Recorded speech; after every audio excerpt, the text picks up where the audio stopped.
It's Emil. It's Emil Guillermo. Emil Amok to you. Here we are. And I'm I'm just happy to be here.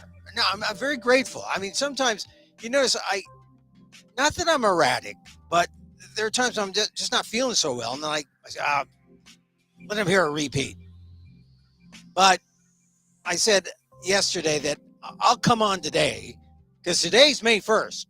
And May 1st is special, whether or not you're a romanticist, if you're a protester, an idealist, if you're an Asian American. May 1st is a big deal. And one of the first things I did when I woke up and I said, oh, I'm alive.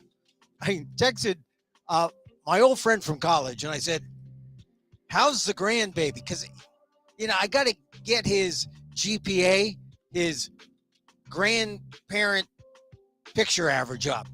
Because, all it takes is a prompt like that. And you want to share, oh, yeah, look at this guy. He's reading the news. He's reading his little baby book. And my friend says, yeah, he's just stressed over the 102nd day of Trump. The grandchild doesn't really stray far from the grandparent. So that was good. I mean, and he said, MayDay, it's MayDay, more like the international distress call. And yeah, this is the 102nd day of Trumpville. And we should be distressed, but in a in a productive way. We should know that we are in something deep and something that's not so great, but we should be ready to act in a positive way to whatever happens. Right? So that you're not acting out of anger, you're acting out of the best part of you, acting rationally, and focused on trying to get the country right. Ultimately, whenever that is, we move incrementally, a step at a time. But today was really crazy, right? Because the big news was rumors about Mike Waltz being kicked out as the national security advisor. He's the Signalgate guy. They're going to kick him out, the rumors went, and they're going to save Hegseth. And I thought, oh, well, that looks like that's the way it's going to go. And what do you know? Trump just plays with everybody. And he doesn't do things for the right reason. He's doing things despite the Democrats, despite his critics. And the new headline is, oh, he's going to promote Mike Waltz, the Signalgate guy, the guy who's shown his incompetence, the guy who's so different from Trump, who Trump is practically a dove compared to Mike Waltz, who is a hardcore, he's a hawk, as they say, which isn't a bad thing. It's probably better to be hawkish toward Putin than a lovemeister toward Putin, as is Trump. But now the news headline was not that Waltz is going out to pasture, that Waltz is going away. The news is Donald Trump has promoted Waltz to UN ambassador. And isn't that great? I guess. What does it say about meritocracy? That yes, if you're a Trumpian MAGA Republican, you can fall upwards. You can fail upwards. So that was Trump's big deal today. Every time, you wait to see, well, what's the big news going to be today? Like yesterday or the day before, it was the news was buzzing about, oh, the tariffs are going to be, Amazon was going to be transparent and say exactly where your monies are going to pay for tariffs because you, the consumer, are paying for tariffs. And then Trump made a phone call to his love buddy, Jeff Bezos, and Bezos said, oh, no, we weren't going to do that. And now, but that was a big buzz the other day. So today's buzz was over Mike Waltz, and it's like Donald Trump thinks this is a good thing. But actually, it's a bad thing for our government because all he's trying to do is spite the Democrats. He's not trying to do the best thing for the country. And if he was doing the best thing for the country, he would get rid of most of the sycophants who work for him. And most of the sycophants who work for him who have already proved their incompetence, like Pete Hegseth, who he's keeping on, like Mike Waltz, who he's bumping to the UN, which I'm sure Mike Waltz would rather, that's a job Mike Waltz would rather have. You know, where he's not being micromanaged by Donald Trump. Anyway, so that's the news today. But the bigger news story, I think, that we have to consider, here's one. And this is all about what Donald Trump is doing. That, once again, is it in the best interest of our country? Now, maybe that's the debate. Headline in the New York Times: Trump administration cancels $1 billion in grants for student mental health. This was Congress authorizing money in a bipartisan breakthrough around gun violence after the Uvalde, Texas shooting that killed 19 and 2 teachers. 19 children and 2 teachers, 21 in all. The Trump administration today just halted the $1 billion that Congress put aside for this because they said that the bipartisan law at stemming gun violence in schools were no longer in the best interest of the federal government. Now, if that isn't poppycock, this money was authorized by Congress, as is their duty. 2022, that's when it was authorized. After the Uvalde tragedy. It's called the Bipartisan Safer Communities Act, and it really brought Democrats, Republicans together trying to address gun violence, and they focused on something important because it really was on how to impact those who survived Uvalde and those who were caught in the concentric circles of impact. Because it wasn't just Uvalde that we're talking about. It's all students of that age who are looking at the news and seeing people who were threatened and killed by gun violence. So the Department of Education canceled the funding for some mental health programs this week and said they were going to have to reapply because of potential violations of federal civil rights law. And so this is just another thing that the Trump administration is doing to try to reverse everything. Maybe it's because there was a kind of a diversity element in there and they're so anti-diversity.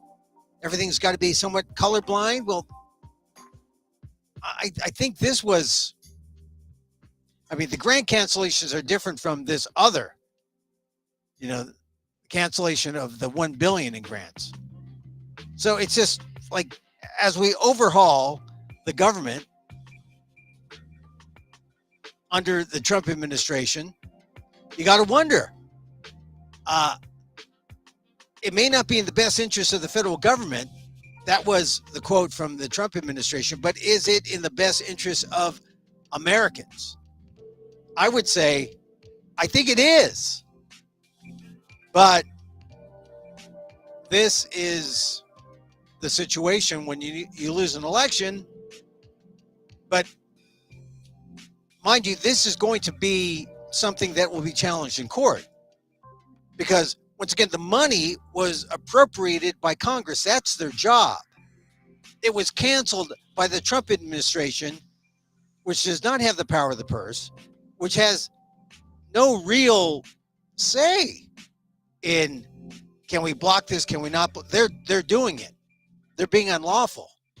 And you're going to see more judges take up the litigation from all sides.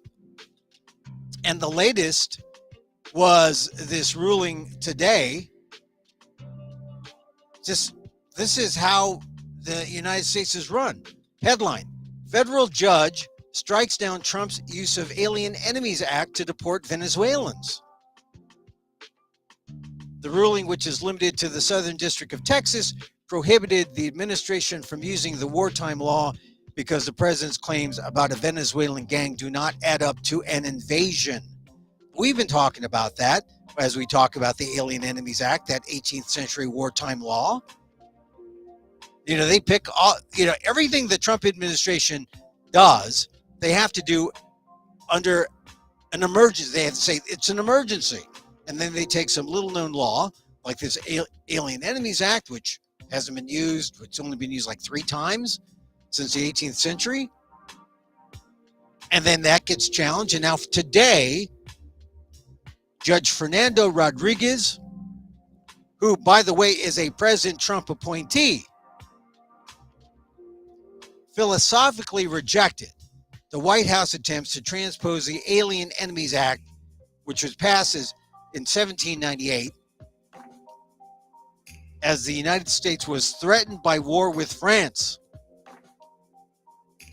Judge Rodriguez says, oh, you're going to take this law passed in 1798 and bring it into the context of modern day immigration policy? No. And the Supreme Court has already said that any Venezuelans the White House wants to expel must be given a chance to challenge the removal due process, right? Once again, the Trump administration is the block. The Trump administration is getting in the way when they shouldn't be. And we already have the Supreme Court saying that Venezuelans, the White House wants to expel, right? They need due process. Judge Rodriguez in Texas today said the White House had improperly stretched the meaning of the law, which is supposed to be used only against members of a hostile foreign nation in times of declared war or during a military invasion. So some highlights there from the New York Times article. Federal judge strikes down Trump's use of Alien Enemies Act to deport Venezuelans. And this is, unfortunately, the state of U.S. governance. The executive branch exceeds its reach, goes right up to the limit, and creates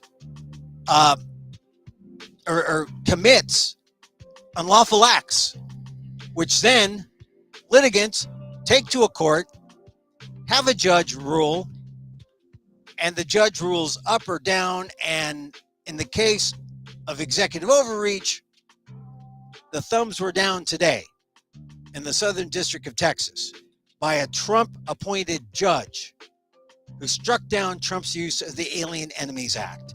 And that is the latest, right? We're going to see this with each and every time. And the number of times that the overreach by the executive branch has been struck down, then what? Then you need compliance. And who's going to comply, right? Or who's going to force the government to do what is lawful? And then this is a Southern District judge, federal judge, who struck down this. And you know it's going to go up to the Supreme Court on this rule, on this decision. So this is the game we're playing. Litigious America, not a sane or a free America. It's a Trumpian America. And it's going to be like this. I mean, this is worse than gridlock. Gridlock was, the old style in the 80s and 90s. Republicans voted this way, Democrats voted this way, and nothing moved forward. It was just, there was just no movement. Now the executive branch says, hell with that. I own Congress. I'm speaking as Trump. I'll just executive order everything.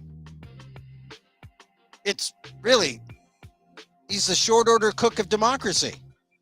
He orders something up and says, you don't like it? Sue me. And we've got more than 200 suits, 200 lawsuits in 100 days. We've got the AGs with California leading the way. Rob Bonta, California AG, suing over tariffs. We've got the Asian American Attorney General out of Connecticut also joining in, 20 states in all, suing on a number of issues. And that's just the way it is now in our country. And if you get tired about it, then you'll just have to vote the correct way next time, right? I mean, that's the only way. One thing I didn't mention the day before that really bothered me is that when the Trump administration just kind of overhauled the guts of what civil rights law means, according to the Department of Justice, and it deserves a mention because if you were of a certain age and a person of color, civil rights was everything, right? The equality, fighting against segregation, fighting against discrimination. Civil rights law was really the core of your existence. And the Department of Justice was seen as the tremendous allies to help defend not just civil rights, but voting rights. And now the new orders at the Department of Justice, and it's caused an exodus of the kind of people who worked in the Civil Rights Division. Now they're going to go after the proponents of civil rights. It's like the people who want the colorblind society, well, they're going to make sure that things are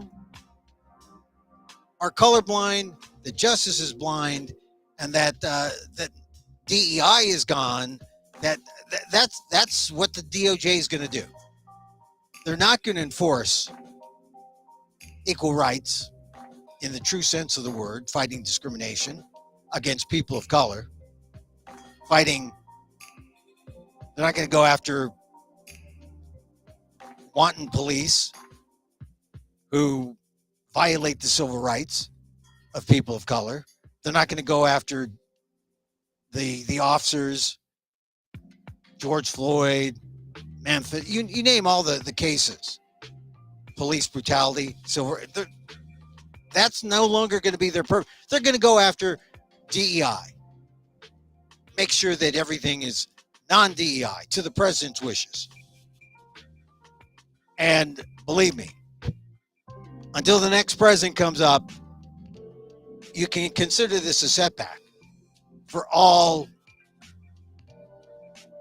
anti-discriminatory, all civil rights type of actions. Not going to happen. Not under the DOJ. Not under the Pam Bondi DOJ, which everything is there to please Donald Trump.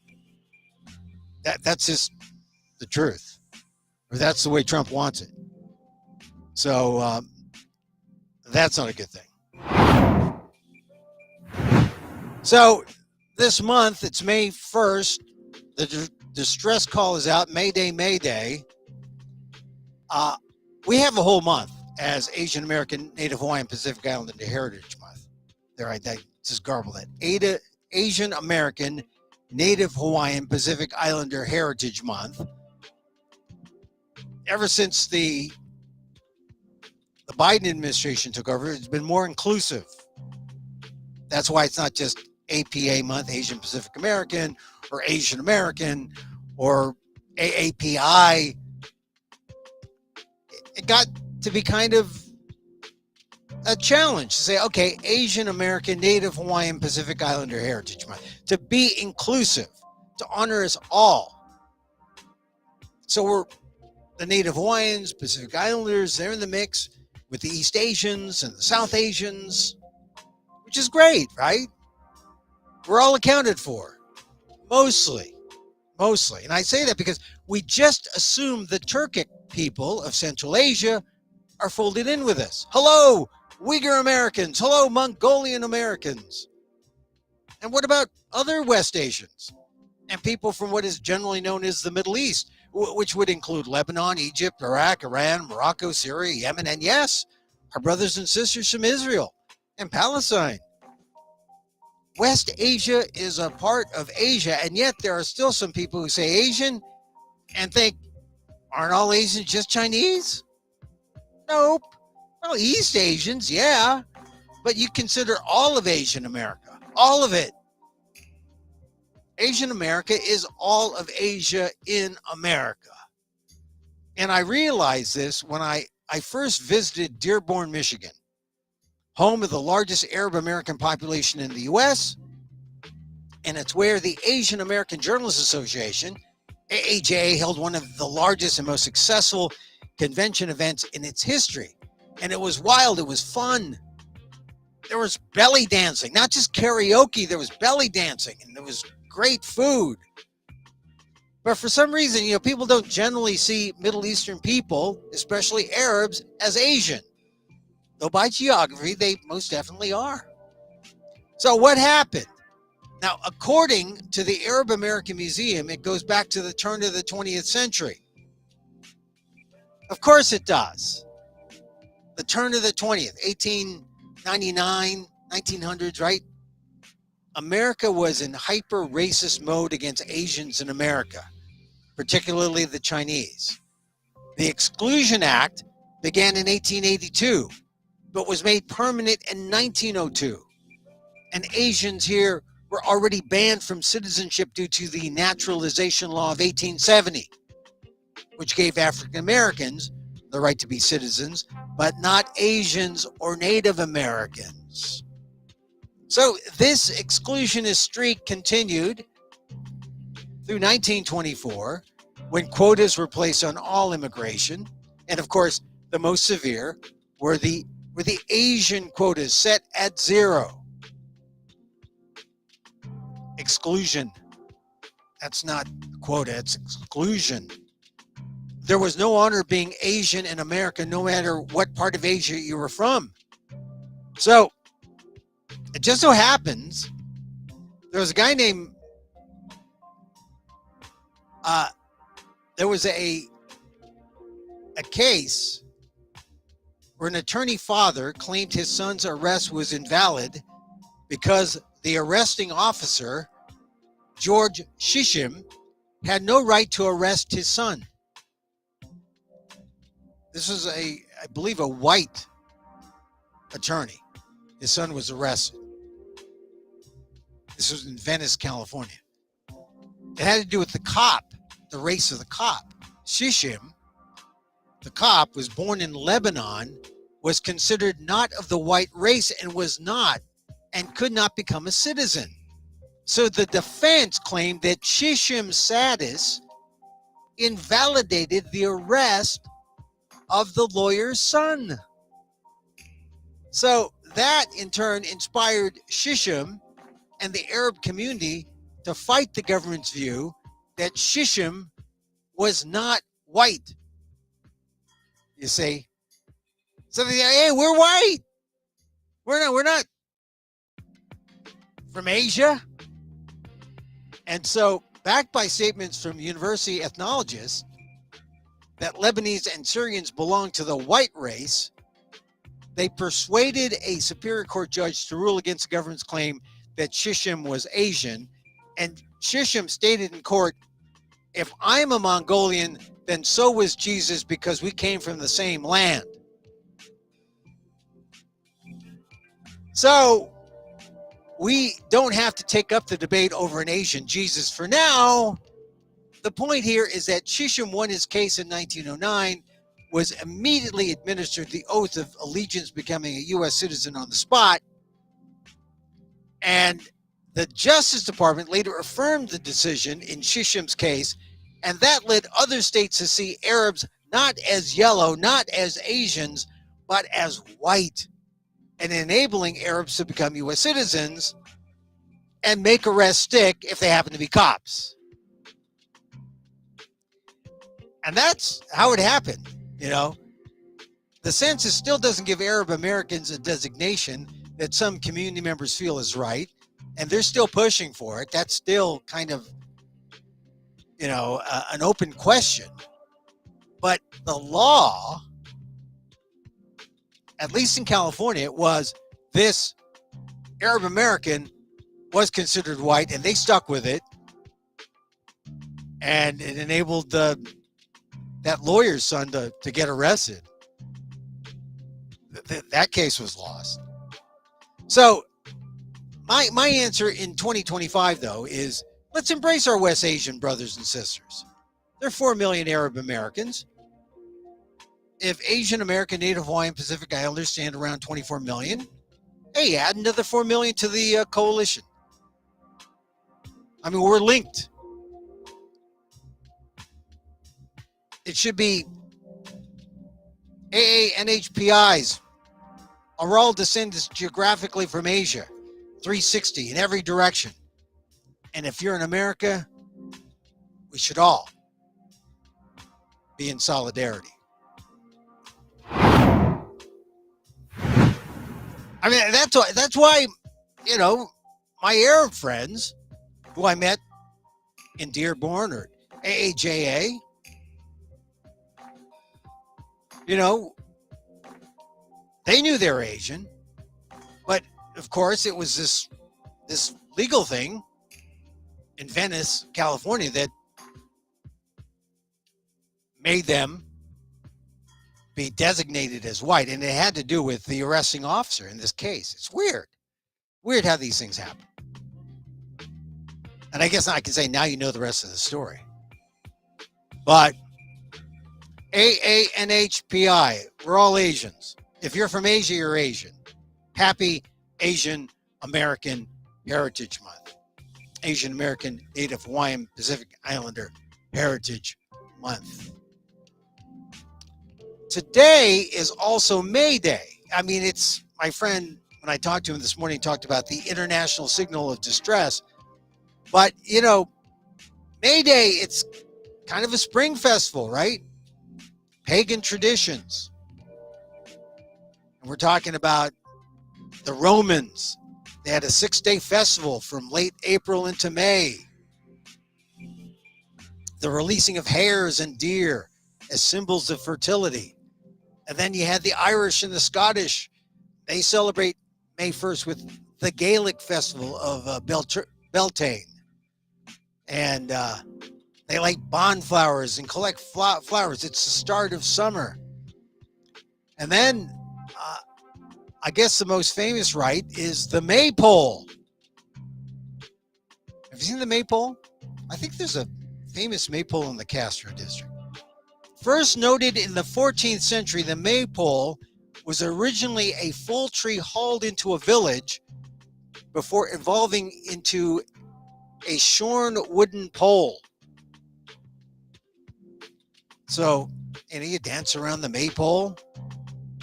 So, wouldn't you know, the Puritans first tried to crack down on May Day festivities in England, and of course, came to America. You know, Puritans shut down the first festivities, 1627, when someone wanted to do a May Day thing. So by the 19th century, May Day had a rebirth. Social reformers concerned about the leisure activities of the swelling immigrant population reintroduced May Day as a wholesome activity in schools. Then you had May baskets. Because I remember, you know, like when you do folk dancing in schools, I mean, that's May Day, maypole, right? Now, the other thing that people do when they think about May Day, they think about labor. And by the 1880s, organized labor unions in the U.S. developed enough leverage to stage strikes in support of 8-hour workdays. And one of the most famous strikes is May 1st, 1886. 500,000 workers across the country took to the streets. And one, after May Day, 3 days later, in Chicago's Haymarket Square, there was a deadly incident. Someone threw a bomb approaching a policeman, and you had what was called the Haymarket Affair. and you had 8 radical labor activists convicted. And then that sort of kicked off the whole reason why May 1st had meeting to protest what they considered an unfair trial against those protesters.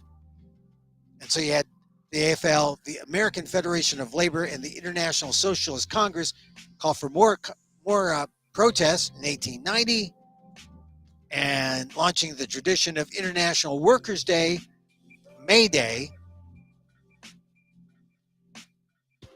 And let's see what else.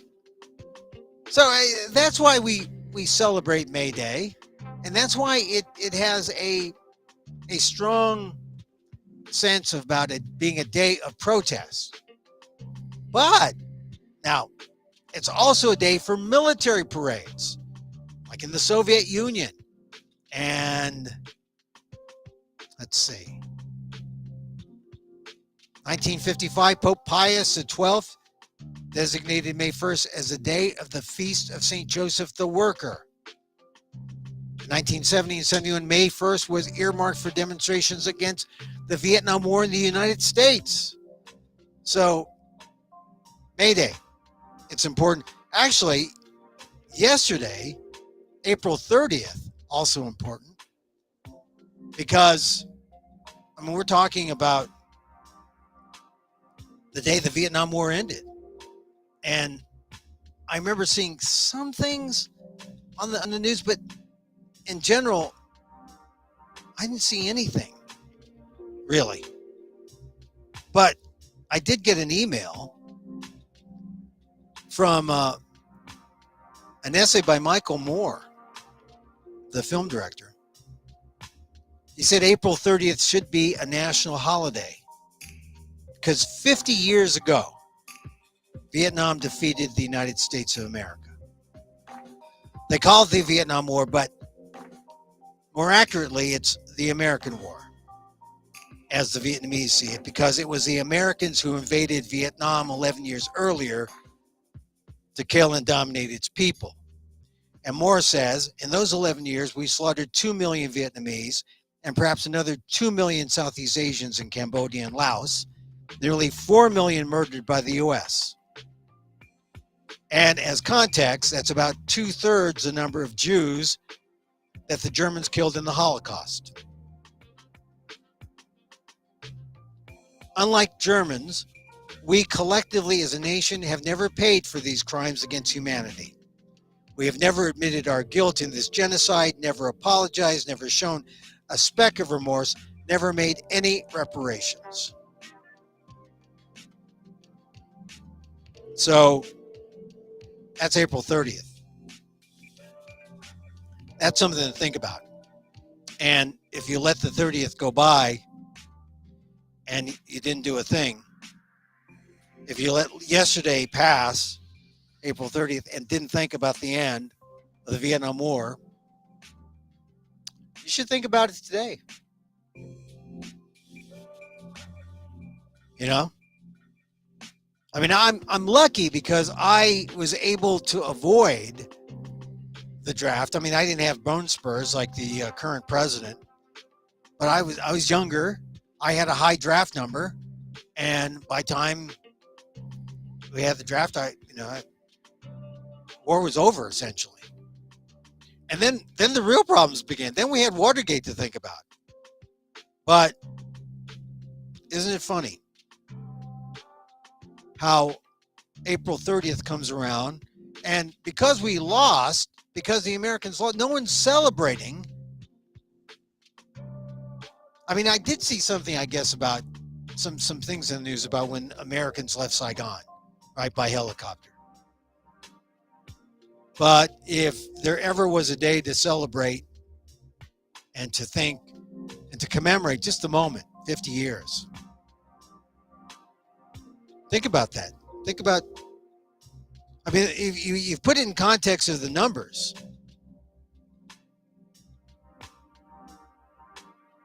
Two million Vietnamese, 2 million Southeast Asians in Cambodia, Laos, and beyond. 4 million murdered by the United States. And And it's the U.S. that invaded Vietnam. Now, I'm Filipino American, and I like to talk about the Philippine American War, 1899 to 1902, where 1 million Filipinos lost their lives. And the U.S. invaded the Philippines, colonized the Philippines, and the Philippines was the first colony. And that's a forgotten history, too. But more distant, the distant past than the Vietnam War. People still remember the Vietnam War, and there are movies, there are books about Vietnam. But it's so shameful what happened. 6 million dead, or excuse me, 4 million by Roger Moore's count, 4 million dead. I think that's why no one really wants to celebrate it, because it's painful. But if you know a Vietnam veteran, give him a hug. Give him a hug for what it cost that person, that veteran, to fight in a war that shouldn't have been fought. But think about that on Asian American, Native Hawaiian, Pacific Islander Heritage Month. All right, we like to end our shows earlier than normal. You know, you go on forever. I have Professor Dan on tomorrow. We'll go on, not quite forever there. But, you know, one of the great things that I've discovered just within the last few years is the importance of poetry to connect to the better parts of ourselves and to be that quick hit, that quick fix. Maybe it's just my ADHD part of me. I mean, you could read a novel. You can go see Apocalypse Now. You can, I mean, there's any number of things you could do arts-wise, but a poem, and I'm not talking about epic poetry, I'm just talking about simple 40, 50 lines. There's something about poetry and language that introduces us to a part of us and the world. It connects us to that, and sometimes it's better medicine than we'd expect to be brought into the world that the poet brings you through language. Anyway, I say this as the poet laureate of my little town, and I'm also on the board of directors of the Penn Oakland, and I gave an award, or I was the host of the Penn Oakland Awards in the Oakland Library in 2024. And it was live and it was fun. And I remember giving an award to Jenny Zia. Jenny Zia, who she is an accomplished, but I was reading her bio. She's the author of The Rupture Tense poems, published by Grey Wolf, and Eye Level, published in 2018. She was the winner of the 2017 Walt Whitman Award, given by the Academy of American Poets. I mean, she's hot stuff. Professor at Bard, lives in New York City. She didn't make it to the event at the Oakland Public Library in 2024, but I do remember calling out her name and saying, Jenny Zia, here's her for her collection. I think it was for Rupture Tense, and saying she's a winner of the Josephine Miles Award. And so I'm reading through one of my favorite websites at poets.org, Poem a Day. They publish a poem a day. And today being the start of Asian American Pacific Islander Heritage Month, however you want to say it, Asian American, Native Hawaiian, Pacific Islander Heritage Month. They've got Garrett Hongo, who is a renowned Asian American poet who teaches up at the University of Oregon, and he's the guest editor. And the first poet that he picks is Jenny Shea. And just a remarkable poem, Le Temps Mort. Le Temps Mort, Dead Time. And I'll read from it. Now the empty frames, the cream of margins, the zero of the camera's eye asleep on the run. Morning, slow mucus, and 6th Avenue open, that strip of vowels in fever silhouettes. While nerves of metal vibrate beneath asphalt, registering sensation and ailment. The action resumes on the other side, is always resuming. And to this, even the dead yawn out of earshot, off character, out of scene. Keep watching, as only rods and cones remain. And the only sound is the rustle of metaphors crying out. And the surprise is that nothing we say or do not say, or say again, can hold here in the crush of one thing into the other, none touching the macula. In other words, the perfectly ordinary mysteries. I mean, sometimes a poet just finds something and then goes off and describes it so well. The absence, the silence, the temps mort, the dead time. Now the empty frames, the cream of margins, the zero of the camera's eye asleep on the run. And what I like about Poem a Day, you can read the poem. You can also listen to the poet read the poem. And then the poem says about this poem, it's a little paragraph.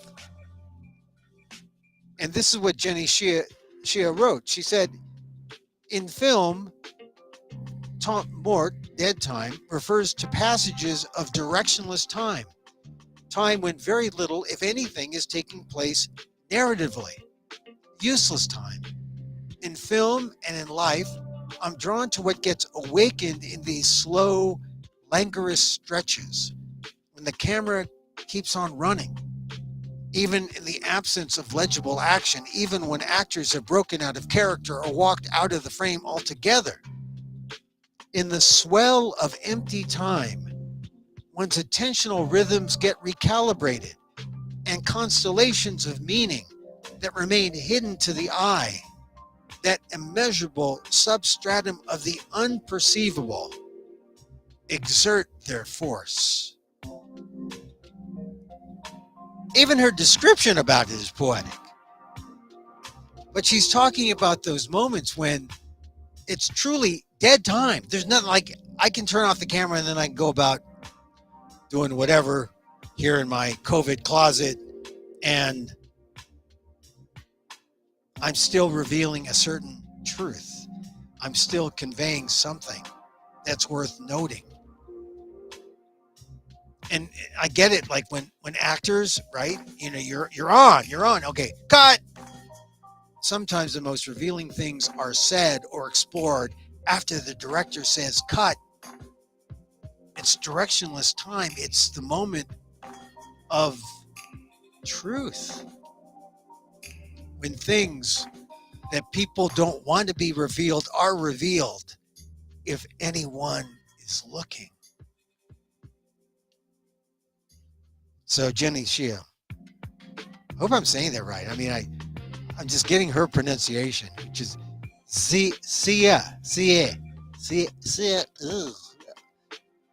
Chinese. I mean, I try to learn Chinese, through all the little apps and whatnot. And I don't have the patience. pronunciation, all the different tones. But Jenny, she, got to get the E in there. Anyway, her poetry, and once again, her book, The Rupture Tints, Poems, published by Grey Wolf. And if you go on Poem a Day, the May 1st poem is Tom Mort. That's Jenny's poem, which I read. Garrett Hongo, accomplished Asian American Native Hawaiian Pacific Islander poet, is the editors. And this is the thing I like about Poem a Day, poets.org, that they recognize, this is the Academy of American Poets, they recognize the importance of diversity. And they know that every month has a special thing attached to it. They know that February is Black History Month. They know that there's, when Native American Heritage Month is, and, Latino heritage. And they try to get poets who will reflect that aspect of American culture. Because if the poets don't do it, who will? Not the Trump administration. Not the Trump administration. And that's why you got to look to the poets. You got to look to the writers. You got to look to them. Because they'll tell you where we should be paying attention. All right, so back tomorrow. It is all about love. It is all about love. And I have so many gurus that I listen to. They happen to be Jewish, a lot of them. Sharon Salzberg, Shinzen Young, Michael Singer. I mean, the thing of what I like about Michael Singer, I was telling my friend earlier today why I like Michael A. Singer. You get his podcast for free. I mean, he'll get you through mindfulness. He'll get you to that point where you're experiencing mindfulness. But a lot of people don't know what to do when you get to the void. Once you reach nothingness, then what? People get a little freaked out, okay, I've achieved nothingness. Now what? Well, you can use that to your advantage. Nothingness means you're light, means you can lift up. You can untether and you can lift up and be free. You can liberate yourself. Nothingness means you've cleared out the stuff that weighs you down.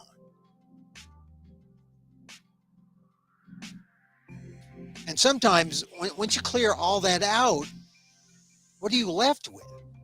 I mean, that's what's the surprise for people. What are we left with? Love. We're left with love. I was telling my friend that, if I didn't meditate, oh my God, these first 100 days would be crazy. But what meditation has helped me do is it's helped me deal with the 100 days. So I have no preference. Whatever Donald Trump does, whatever the administration, I have no preference. It's all good. Let it happen. And that way I'm not responding out of ego. I'm not responding out of spite. I'm not responding out of anger. I'm just trying to find, from an elevated perspective, what is right to do in the moment right now. I don't know. Pay attention. Find a way to deal with love, to help as many people as you can. Be compassionate. So, Sharon Salzberg has the thing, she's really been the one to really come up with this loving kindness idea, the loving kindness meditation. just makes sense to send it out. It can't always be sent back negatively. At some point, it'll come back positive. And sometimes 2, 3, 4 times what you send out. That's why it's about love. When people say, oh, it's all about love, it's about love. Send it out to your enemies. And so, as I wish for me, I wish for you. May you be safe. May you be happy. May you be healthy. And may you live with ease. Hey, Emil Guillermo here. Hey, I'm going to be at the Marsh, San Francisco, May 12th and 19th. I just do like 5-10 minutes both days. Be there, 7 p.m., Marsh in San Francisco. May 12th, 17th, and then an excerpt from my new show in June. Monday Night Marsh. What are you doing on Monday nights? Go to the Marsh in San Francisco. And so, till next time. Emil Guillermo here.